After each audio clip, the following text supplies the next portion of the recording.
ನಿತ್ಯ ನಿತ್ಯ ಭಕ್ತಿಯಿಂದ, ಶ್ರದ್ಧೆಯಿಂದ, ವಿಶ್ವಾಸದಿಂದ ವಿಶ್ವಧರ್ಮದ ಅರಿವಿನ ಅನುಭವದ ಮಾತುಗಳನ್ನು ಶ್ರವಣ ಮಾಡಲು ಆಗಮಿಸುವಂಥ ಶಹಪುರ ಪಟ್ಟಣದ ಹಾಗೂ ಸುತ್ತಮುತ್ತಲಿನ ಬೇರೆ ಬೇರೆ ಗ್ರಾಮಗಳಿಂದ ಆಗಮಿಸಿರುವಂಥ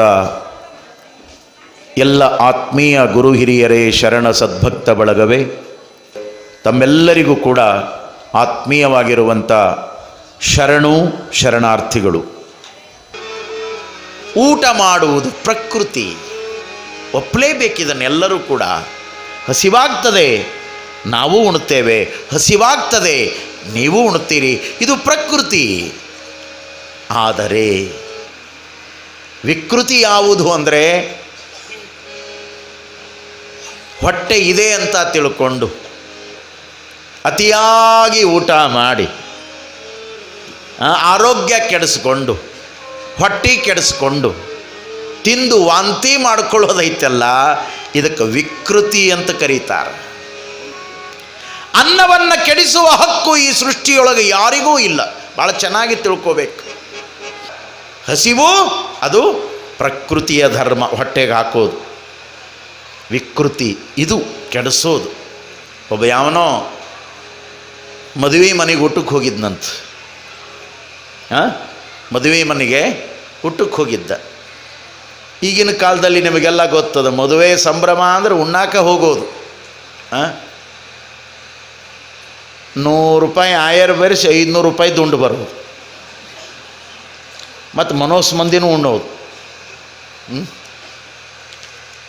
ಅವ ಹೋದ, ಒಬ್ಬನ ಹೋಗಲಿಲ್ಲ, ಜೊತೆಗೆ 4 ಮಂದಿ ಗೆಳೆಯರನ್ನ ಕರ್ಕೊಂಡು ಹೋಗಿದ್ದ. ವಿವಾಹ ಭೋಜನ, ವಿಚಿತ್ರ ಭಕ್ಷ್ಯಗಳು, 1 2 ಆನಂದ ಆನಂದ ಆನಂದ.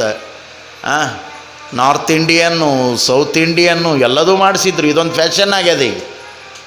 ಸಿಕ್ಕಾಬಟ್ಟೆ ಮಾಡಿಸು ಎಲ್ಲ ಮಾಡಿಸಿದ್ರು. ಇವ ಆನಂದವಾಗಿ ಆನಂದವಾಗಿ ಹಿಂಗೆ ಉಂಡ, ಎಂದರ ಸಿಗ್ತದೋ ಇಲ್ಲೋ ಅನ್ನಂಗೆ ಉಂಡ, ಮತ್ತೆ ಎಲ್ಲಿ ಕಳ್ಕೊಳ್ತೀನಿ ಏನೋ ಅನ್ನೋಂಗೆ ಉಂಡ.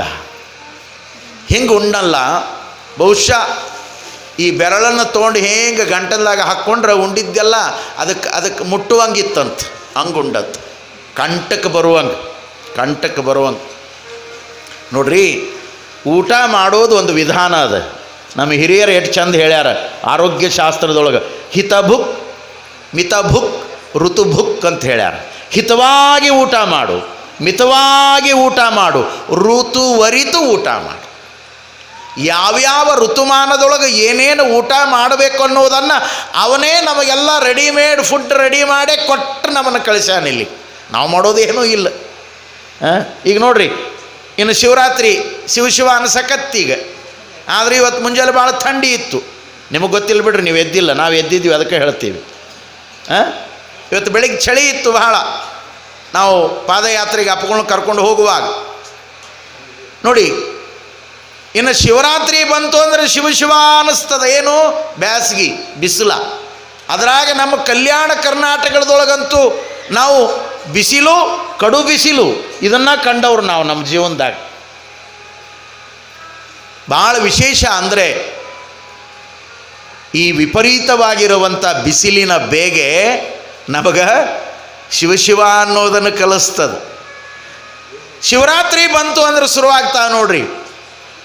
ದ್ರಾಕ್ಷಿ ಹಣ್ಣು ಬರೋಕ್ಕೆ ಶುರುವಾಗ್ತಾವೆ, ಕಲ್ಲಂಗಡಿ ಹಣ್ಣು ಬರೋಕ್ಕೆ ಶುರುವಾಗ್ತಾವೆ, ಕರ್ಬೂಜ ಬರೋಕ್ಕೆ ಶುರುವಾಗ್ತಾವೆ. ಇವೆಲ್ಲ ಏನು ಅಂದ್ರೆ ನೀರಿನ ಅಂಶದಿಂದ ಕೂಡಿರುವಂಥ ಹಣ್ಣುಗಳು. ಅದರ ಜೊತೆಗೆ ನಿನ್ನ ಬಾಡಿಯೊಳಗೆ ನೀರು ಕಡಿಮೆ ಆಯಿತು ಅಂದ್ರೆ ನಿನ್ನ ಆರೋಗ್ಯ ಕೆಡ್ತದಂತ ಹಣ್ಣಿನೊಳಗೂ ಕೂಡ ಅಂಥ ಅಪರೂಪದ ಗ್ಲುಕೋಸನ್ನು ಇಟ್ಟು, ಎನರ್ಜಿಯನ್ನು ಇಟ್ಟು ದೇವರು ಬೇಸಿಗೆ ಕಾಲದೊಳಗೆ ಇವನ್ನೆಲ್ಲ ಬಳಸ್ಕೊಳ್ಳುವ ಸಲುವಾಗಿ ನಮಗೆ ಹಣ್ಣುಗಳನ್ನು ಕೊಟ್ಟಾನ ಪರಮಾತ್ಮ. ನಾವು ಮಾಡಿವೇನು? ಅವನ ಆ ಕೊಡುಗೆ ಎಷ್ಟು ದೊಡ್ಡದದ, ಎಷ್ಟು ಅದ್ಭುತದ. ಅವ ಕೊಟ್ಟಿದ್ದು ಎಷ್ಟು ಅಪರೂಪವಾದ ತೃಪ್ತಿಯನ್ನು ಕೊಡ್ತದೆ. ಈ ಕಾಲದೊಳಗೆ ಅದನ್ನು ಬಳಸೋದು. ಹೆಚ್ಚಿಗೆ ಊಟ ಹೋಗೋದಿಲ್ಲ. ಚಳಿಗಾಲದೊಳಗೆ ಊಟ ಹೆಚ್ಚಿಗೆ ಹೋಗ್ತದೆ. ಕಾರಣ ಆರೋಗ್ಯ. ಆ 4 ತಿಂಗಳು ಚೆನ್ನಾಗಿ ಊಟ ಮಾಡಿ ಮುಂದೆ 4 ತಿಂಗಳು ಬರೇ ಲಿಕ್ವಿಡ್ ಫುಡ್ಗಳನ್ನು ತೊಗೊಂಡ್ರೂ ಕೂಡ ಆರೋಗ್ಯದ ಬ್ಯಾಲೆನ್ಸ್ ಕರೆಕ್ಟಾಗಿರಬೇಕು ಅಂತ ದೇವರು ಮಾಡಿದ ಲೀಲಾ ಇದು, ನಾವು ನೀವು ಮಾಡಿಕೊಂಡಿದ್ದಲ್ಲ. ಎಷ್ಟು ಅಪರೂಪ ನೋಡ್ರಿ ಇವೆಲ್ಲ. ಹಾಗೆ ಇವನು ಆ ಸಂದರ್ಭದೊಳಗೆ ಹೋಗ್ಯಾನ, ಆನಂದವಾಗಿ ಊಟ ಮಾಡ್ದ. ಊಟ ಮಾಡೋಕ್ಕೂ ಒಂದು ವಿಧಾನ ಅದ. ಅರ್ಧ ಊಟ ಮಾಡಬೇಕಂತ, ಗಿರ್ದ ನೀರಿಗೆ ಜಗ ಬಿಡಬೇಕಂತ, ಇನ್ನೂ ಗಿರ್ದ ಗಾಳಿ ಆಡೋಕೆ ಜಗ ಇರಬೇಕಂತ. ಇದು ಊಟ ಮಾಡೋ ಸಿಸ್ಟಮ್ ಅದ. 100% ಭರ್ಪೂರ್ ಲೋಡ್ ಮಾಡಿದರೆ ಹೆಂಗೆ? ನೀರು ಹೋಗಾಕ ಜಗ ಇಲ್ಲ, ಗಾಳಿ ಹೋಗಾಕ ಜಗ ಇಲ್ಲ. ಅದು 10 ಚೀಲ ತುಂಬ ಮುಂದೆ ಒದ್ದು ರೈತರು ತುಂಬ್ತಾರಲ್ಲ, ಅದು ಈ ಕಡೆ ಕಿಸಿತಿರ್ತದೆ, ಈ ಕಡೆ ಕಿಸಿ ಹಿಂಗೆ ಹೋಗ್ತಿರ್ತದೆ, ಹಿಂಗೆ ಒತ್ತಿರ್ತಾರವು. ಹಂಗೆ ತುಂಬಿದ್ರೆ ಹೆಂಗೆ? ಇವ ಹಂಗೆ ತುಂಬಿದ, ಭರ್ಪೂರ್ 100% ತುಂಬಿದ. ಮ್ಯಾಲೆ ಉಸಿರು ಮ್ಯಾಲೆ, ಕೆಳಗಿನ ಉಸಿರು ಕೆಳಗ. ಹಿಂಗೆ ಪ್ಲೇಟ್ ಏನು ಹಿಡ್ಕೊಂಡಿದ್ದ, ಕಣ್ಣು ಬೆಳ್ಳಗೆ ಮಾಡಿ ದಪ್ಪನ ಬಿತ್ತಿದು. ಹಿಂದಕ್ಕೆ ಬಿದ್ದುಗಳೇ ಮಗ್ಲಿದ್ದ. ಗೆಳೆಯರಿಗೆ ಚಿಂತೆ ಆಯ್ತು, ಲಗ್ನದ ಮನೆ ಇಲ್ಲೇ ಇದು ಸತ್ರ ಅಮಂಗಳ, ಇದನ್ನು ಜಲ್ದಿ ಹೊತ್ಕೊಂಡು ಹೋಗಬೇಕು ಅಂತ 4 ಮಂದಿ ಕೂಡಿ ಎತ್ತಿದ್ರು. ಅವ ತಾಟ ಕೈಯಾಗಿ ಹಿಡ್ಕೊಂಡಿದ್ದಂಗ, ಬಿಡೋ ಮಾರಾಯ ತಾಟ ಅಂತ ಕಸದ ಕೆಳಗಿಟ್ರು. ನಿಮಗೆ ಹೇಳ್ತೀನಿ, ತೊಗೊಂಡು ಬಂದರು. ಎಲ್ಲಿಗೆ ತರ್ತಾರೆ? ಮತ್ತು ಇನ್ನೂ ಹೋಗಿದ್ದಿಲ್ಲಲ್ಲ, ಕಣ್ಣಟ್ಟ ಬೆಳಗಾಗಿದ್ದು, ಮುಚ್ಚಿದ್ದಿಲ್ಲ. ಮುಚ್ಚಿದ್ರೆ ಸುಡುಗಾಡಿಗೆ ಒಯ್ತಿದ್ರು. ಅವು ಮುಚ್ಚಿರಲಿಲ್ಲ, ಓಪನ್ನಾಗಿದ್ದು. ಆದ್ರೆ ಉಸಿರು ನಿಂತಂಗಾಗಿತ್ತು. ಸೀದಾ ದವಾಖಾನೆಗೆ ತೊಗೊಂಡು ಬಂದರು. ಪೇಷಂಟ್ ತಂದು ಟೇಬಲ್ಲಿಗೆ ಹಾಕಿದರು. ಡಾಕ್ಟ್ರು ಕೇಳಿದ್ರು, ಏನಾಗ್ಯದ ಅಂತ. ನಮಗೆ ಗೊತ್ತಿದ್ರೆ ನಾವ್ಯಾಕೆ ದವಾಖಾನೆಗೆ ತರ್ತಿದ್ವಿ ಅಂದ್ರೆ ಅವರು, ನೀ ಹೇಳಬೇಕಪ್ಪ ಡಾಕ್ಟ್ರ. ಹೇಗೆ ಮುಟ್ಟಿ ನೋಡಿದ್ರು, ಹೊಟ್ಟಿನ ಮುಟ್ಟಿ ನೋಡಿದ್ರು ಅವರು. ಅದು ಡೊಳ್ಳದಂಗಾಗಿತ್ತು, ಡೊಳ್ಳ. ಏನರ ತಿಂದಾನೇನು? ತಿನ್ನೋದಲ್ಲ, ಬರೋಬರಿ ತಿಂದಾನ ಅಂದ್ರೆ ಅವ್ರು ಗೆಳೆಯರ ಜೊತೆಗಿದ್ದವ್ರು. ಬರೀ ತಿಂದಾನಂತೀರಲ್ಲ, ಬರೋಬರಿ ತಿಂದಾನ. ಎಲ್ಲಿ ತಿಂದಾನ? ಲಗ್ನದ ಮನೆಯಾಗ. ಹೌದಾ? ಚಿಂತೆ ಮಾಡಬೇಡ್ರಿ, ನೀವು ಕುಂದ್ರಿ, ಒಂದು 5 ನಿಮಿಷ ಬಿಡ್ರಿ. ಮ್ಯಾಲೆ ತಲೆ ಮೇಲೆ ಫ್ಯಾನ್ ಇತ್ತು, ಫ್ಯಾನಿನ ಕೆಳಗೆ ಅವನು ಮಲಗಿಸಿದ್ರು. ಒಂದು 5-10 ನಿಮಿಷ ಬಿಟ್ಟರು. ಅದು ಫ್ಯಾನಿನ ಗಾಳಿಗೆ ಒಂದೀಟ ಚೇತರಿಕೆ ಬಂದಂಗಾಗಿ ಉಸಿರೇನು ಗಟ್ಟಿ ಹಿಡ್ದಿತ್ತಲ್ರಿ.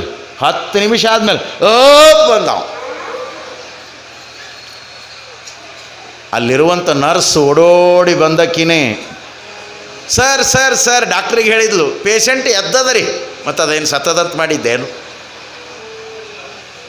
ನಡಿ ಹೋಗೋಣ ಅಂತ ಡಾಕ್ಟ್ರು ಬಂದು ನೋಡಿದರು. ಕಣ್ಣು ಮಿಡ್ಕಸಾಕತ್ತಿತ್ತಿದು. ಎದ್ದೇಳಪ್ಪ ಮಾರಾಯ, ಭಾಳ ದೊಡ್ಡ ಕಸರತ್ತು ಮಾಡಿದಿ, ಉಂಡುಂಡ ಹಿಂಗೆ ಆಗಿದೆ ಜೀವನದಾಗ, ಮತ್ತೇನೂ ಆಗಲಿಲ್ಲ. ಎದ್ದು ಕುಂಡ್ರು ಅಂತೇಳಿ ಕುಂದ್ರಿಸಿ ಒಂದು ಗ್ಲಾಸ್ ನೀರು ತರಿಸಿ ಕೈಯಾಗ 2 ಗುಳಿಗೆ ಹಾಕಿದ್ರು ಅವರು. ಇವೆರಡು ಗುಳಿಗೆ ನುಂಗು, ಇದೊಂದು ಗ್ಲಾಸ್ ನೀರು ಕುಡಿ ಅಂದರು. ಆವಾಗ ಅವ ಅನ್ನಂತ, ಸರ್ ಇವೆರಡು ಗುಳಿಗೆ ಹೋಗೋಟ್ಟು ಜಾಗ ಇದ್ದಿದ್ರೆ ಇನ್ನೊಂದು ಜಿಲೇಬಿ ಹಾಕ್ಕೊಂಬರ್ತಿದ್ದೆ. ಮತ್ತು ಹಿಂಗೆ ಉಂಡ್ರೆ ಹೆಂಗೆ? ಇದಕ್ಕಂತಾರೇನು? ಇದು ವಿಕೃತಿ ಅನ್ನಿಸ್ತದ. ಅತಿಯಾಗಿ ತಿಂದು ಆರೋಗ್ಯ ಕೆಡಿಸ್ಕೊಳ್ಳೋದು ಅದು ವಿಕೃತಿ. ಅನ್ನವನ್ನು ಕೆಡಿಸೋದು ಕೂಡ ವಿಕೃತಿ. ಸಂಸ್ಕೃತಿ ಯಾವುದು ಅಂದ್ರೆ, ಇರುವ ಅನ್ನವನ್ನು ನೀನೂ ಉಂಡು ಇರುವುದರೊಳಗನೆ ಇನ್ನೊಬ್ಬರಿಗೆ ಹಂಚಿ ಏನು ಊಟ ಮಾಡ್ತೀಯಲ್ಲ, ಅದು ಧರ್ಮದ ನಿಜವಾದ ಸಂಸ್ಕೃತಿ. ಇದು ಭಾರತೀಯ ಭವ್ಯ ಪರಂಪರೆ.